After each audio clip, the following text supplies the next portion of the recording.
Today, we're looking at my D&D version of the Pursuer from Dark Souls 2. This is a CR22 large aberration, and that already tells you a lot about what this creature is supposed to be. The Pursuer isn't just another knight or heavily armored warrior. It isn't even really a normal being in general. It's something stranger.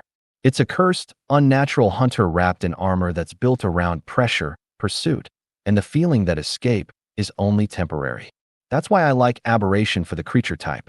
You could probably argue for a few different creature types depending on how you interpret the source material, but aberration works well for this version because the Pursuer feels wrong. It's not just a man in armor. It floats and carries this warped abyssal energy with it. The armor feels less like equipment and more like a prison or shell around something that shouldn't exist. Defensively, the Pursuer has an armor class of 20 from plate and shield, 283 hit points, and a speed of 30 feet with a flying speed of 60 feet. That flying speed is very important. This creature isn't meant to be easily kite or avoided. It doesn't just walk toward you. It can drift, hover, reposition, and close distance in ways that make it feel unnatural. If the party backs away, the Pursuer follows. If they try to use terrain, the Pursuer follows. If they think distance alone will solve the problem, the Pursuer will show them otherwise. Its ability scores are also very strong.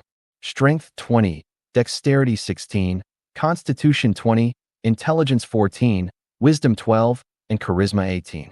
The strength and Constitution are obvious. This is a massive armored bruiser with a huge weapon and the durability to stay in a fight. The dexterity helps sell the floating, surprisingly mobile combat style. But the charisma is also worth pointing out because it gives the Pursuer presence. Not friendly presence. Not charm. More like supernatural force of will. This thing should feel terrifying when it enters the battlefield. It has saving throw proficiency in strength, dexterity, constitution, and charisma. That's a strong package, and at CR22, it needs to be.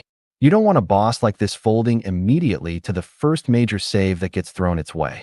Strength helps against forced movement and restraint effects. Dexterity helps against area damage. Constitution helps against body-based effects. Charisma helps against banishment-style magic and effects that attack its presence or essence.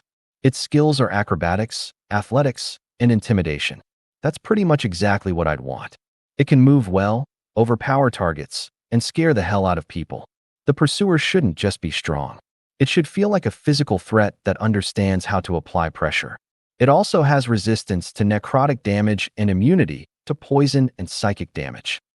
Condition-wise, it can't be charmed, exhausted, frightened, poisoned, or stunned. That's a very strong defensive profile, but it fits with it being a high-level boss creature. It shouldn't be easy to scare, poison, mentally break, or shut down with a single stun effect. You can still fight it, but you're not supposed to trivialize it. The Pursuer also has dark vision out to 120 feet and a passive perception of 11. It speaks Abyssal and Common. Common means it can understand most of the people it's hunting. Abyssal reinforces the sense that whatever powers this thing is connected to something dark, cursed, or fundamentally wrong. Now, for traits, the Pursuer is actually pretty clean. It has legendary resistance 3 times per day, which is expected for a boss of this level. If it fails a saving throw, it can choose to succeed instead. Nothing fancy there, but it's necessary. A CR22 solo-style monster needs a few ways to survive big save-based effects, especially if it's meant to be a major encounter. The more interesting trait is unrelenting. When the Pursuer is reduced to 0 hit points, it doesn't simply die. It staggers backward and drops to one knee. Then a black sludge-like substance appears beneath it and swallows it whole. After that, the Pursuer gains a new body and revives with all of its hit points somewhere on the material plane. That's a really important trait because it turns the Pursuer into more than a single boss fight. It makes it a recurring threat. You can defeat it. You can survive it. You can force it to collapse and vanish. But unless the conditions are right, you haven't truly ended it. Somewhere else in the world, the Pursuer reforms, and eventually, it can come back. That fits the identity perfectly. It's called the Pursuer for a reason. Killing it once doesn't necessarily end the pursuit. The imagery also does a lot of work. It doesn't vanish in a clean flash of teleportation magic. It doesn't politely regenerate somewhere else.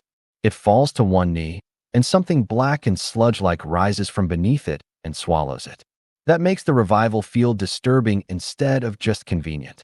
It reinforces the idea that this creature is bound to some horrible force that keeps rebuilding it. But the trait also has a built-in limit. If anyone in initiative has encountered the Pursuer 3 times within the last year, Unrelenting doesn't activate. That's the part that keeps this from feeling unfair. The Pursuer can be recurring, but it isn't necessarily endless. The first encounter can introduce it.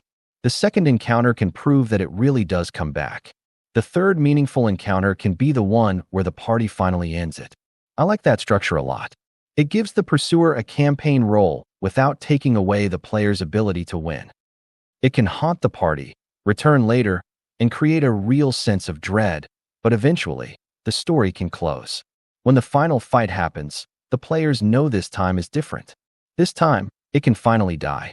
Now let's get into the actions. The Pursuer's multi-attack lets it make 3 greatsword attacks, and it can replace 1 attack with Shield Bash. This is a very direct combat routine, but that's not a bad thing. The Pursuer doesn't need an overly complicated action list. Its job is to get close, hit hard, knock people around, and keep the pressure on. The greatsword attack is plus 12 to hit, reaches 5 feet, and deals 18 slashing damage on a hit. It's simple, but it's reliable. 3 of those attacks per turn is already a lot of pressure, especially when you remember this creature also has legendary actions. The damage isn't flashy on its own, but the Pursuer doesn't need every basic attack to be overloaded. The threat comes from the constant pressure and the way its other abilities escalate the fight. The Shield Bash is the control piece. It's plus 12 to hit, reaches 5 feet, and deals 14 bludgeoning damage. If the attack hits, the target has to make a DC 20 strength saving throw. On a failed save, the Pursuer pushes the target 5 feet away and knocks it prone. That's exactly the kind of control this monster wants. It doesn't just damage you. It disrupts your positioning, knocks you down, and pushes you away. If a melee character tries to hold the line, the Pursuer can batter them aside. If someone gets knocked prone, the rest of the Pursuer's attacks become much scarier, or it helps open the backline for the Pursuer to engage. It's a simple feature, but it fits the fighting style very well. The Pursuer's reaction is Interposed Shield. If it's subjected to an effect that lets it make a dexterity saving throw to take only half damage, it can use its reaction to take no damage if it succeeds, as long as it's holding a shield. This is basically the interposed shield part of the Shield Master feat that players can have. It makes the shield feel important defensively without just increasing the AC even more.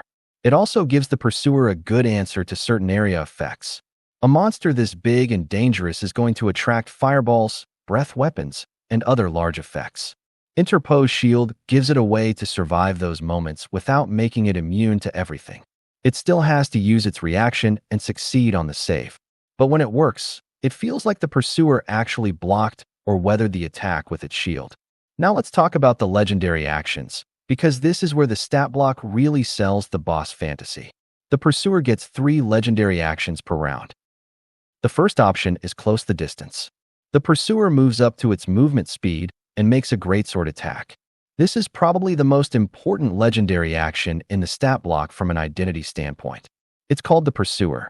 It should pursue. This ability makes sure it doesn't just stand there waiting for its next turn. If a character runs, it can follow. If a caster backs away, it can close in. If the party tries to spread out, the Pursuer can keep choosing pressure points. Close the Distance makes the monster feel active between turns, which is exactly what a high-level hunter boss needs. Then there's Cursed Impale. This is the centerpiece legendary action. The Pursuer makes a greatsword attack with advantage.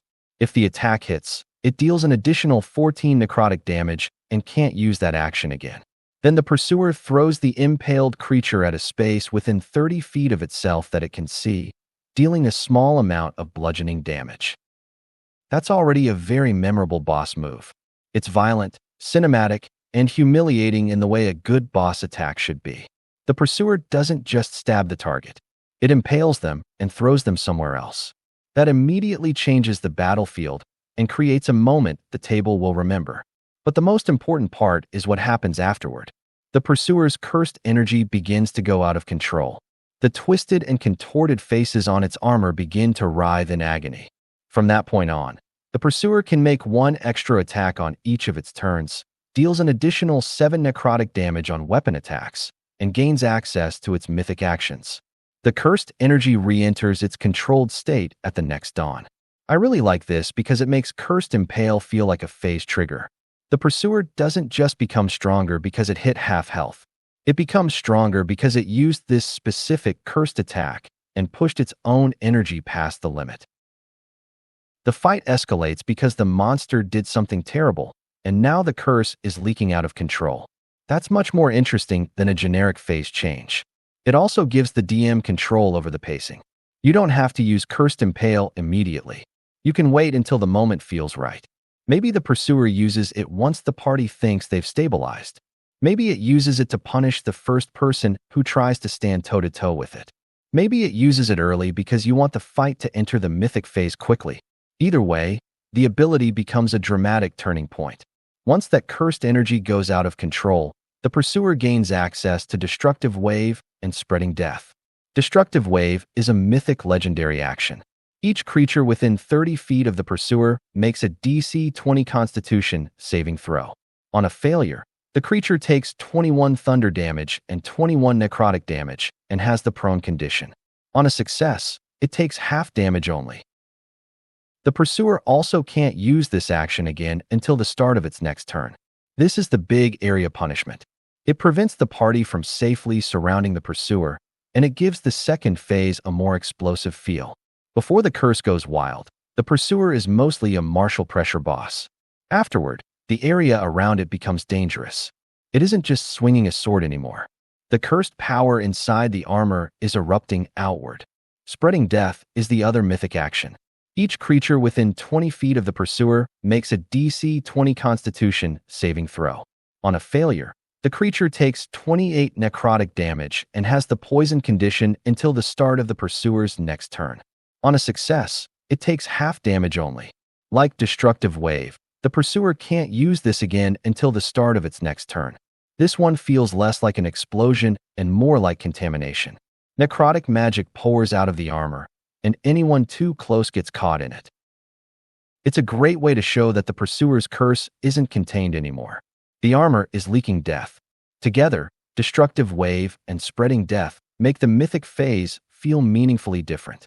The pursuer still has the sword, shield, movement, and physical control, but now there's an aura of disaster around it. Standing too close to it, being knocked prone, or being trapped near it becomes more dangerous. That's the strongest part of this stat block, in my opinion. The pursuer starts as a relentless armored hunter, then becomes a cursed battlefield hazard. From a DM perspective, this monster needs to be used with intention. CR 22 is already very high, and this creature has a lot of pressure. 3 greatsword attacks, possible shield bash, legendary movement attacks, cursed impale, a phase escalation, extra attacks, bonus necrotic damage, and mythic actions all add up. This isn't something you toss into a casual fight. This is a centerpiece encounter. The arena also matters. You want enough space for the pursuer to move, throw targets, fly, and use its area effects. A cramped hallway might be scary, but it doesn't let the whole stat block breathe. I'd rather use a ruined courtyard, a cavern, a broken fortress, a bridge, or a large chamber where the party has room to run and the pursuer has room to chase. I'd also foreshadow it. A monster with unrelenting shouldn't feel like it came out of nowhere. Let the party hear about it before they fight it. Maybe they find bodies thrown across a room. Maybe survivors describe a floating knight that wouldn't die. Maybe the pursuer appears at a distance before the first real battle. Maybe it kills someone else before turning its attention to the party. That matters because this creature isn't just a stat block. It's a campaign threat. The first encounter with the pursuer should create fear. The second should create dread, because now the party knows it can come back. The third should feel like a reckoning. They've seen it before. They know what it can do. Now the question is whether they can finally put it down. Overall, I think this stat block does a really good job capturing the pursuer as more than just a big armored enemy. It has durability, not just through hit points, mobility, control, and escalation.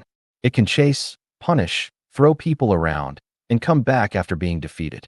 And when the curse breaks loose, it becomes something much worse than a floating knight with a sword.